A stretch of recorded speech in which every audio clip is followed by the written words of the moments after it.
Shalom, shalom bien-aimés, je vous salue dans le nom puissant de notre Seigneur Jésus-Christ.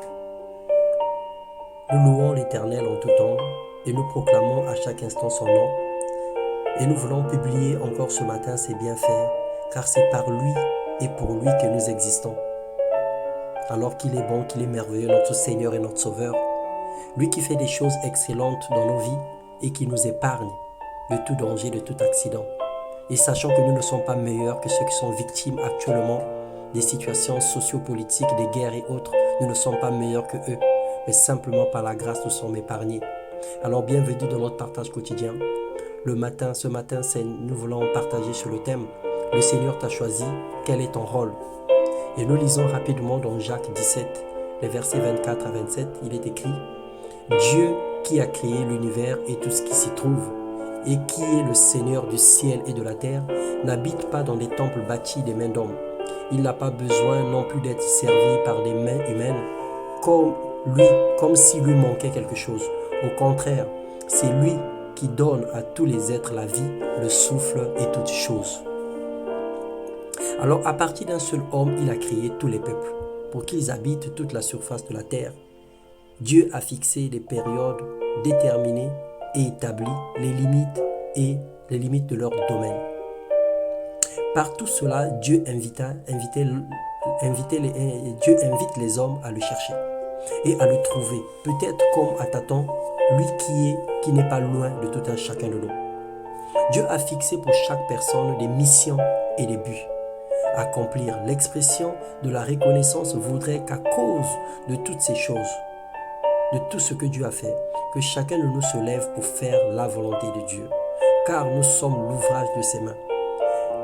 Dans Jean 15, le verset 16, la Bible dit « Ce n'est pas vous qui m'avez choisi, non, c'est moi qui vous ai choisi. Je vous ai donné mission d'aller, de porter du fruit qui soit durable, alors le Père vous accordera tout ce que vous lui demanderez en mon nom. » Voilà la mission que le Seigneur nous donne. Il nous demande de porter le fruit et que nos fruits soient abondants.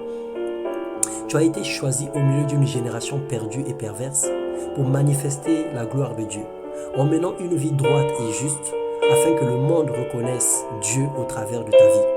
Que tu sois un arbre fruitier, que plusieurs comptent sur toi, que tes fruits soient de très bonne qualité et que plusieurs en mangent et trouvent la vie. Alors prends conscience de ta place sur cette terre et du rôle que Dieu veut que tu joues exactement. Que le Seigneur te localise et te bénisse. Que le Seigneur te révèle exactement quelle est ta mission sur la terre. Que le Seigneur te donne les capacités surhumaines afin que tu sois apte à accomplir l'œuvre à laquelle il t'a appelé. Parce qu'il est réservé à l'homme de mourir qu'une seule fois, après quoi vient le jugement. C'est pendant que tu es en vie, c'est pendant que tu es vivante, c'est maintenant que tu dois t'atteler à faire la volonté de Dieu. C'est maintenant que tu dois porter des fruits. Et sachant que tu es un havre de paix, tu es une source de bénédiction pour plusieurs vies. Alors prends conscience de cela, lève-toi et fais la volonté de Dieu.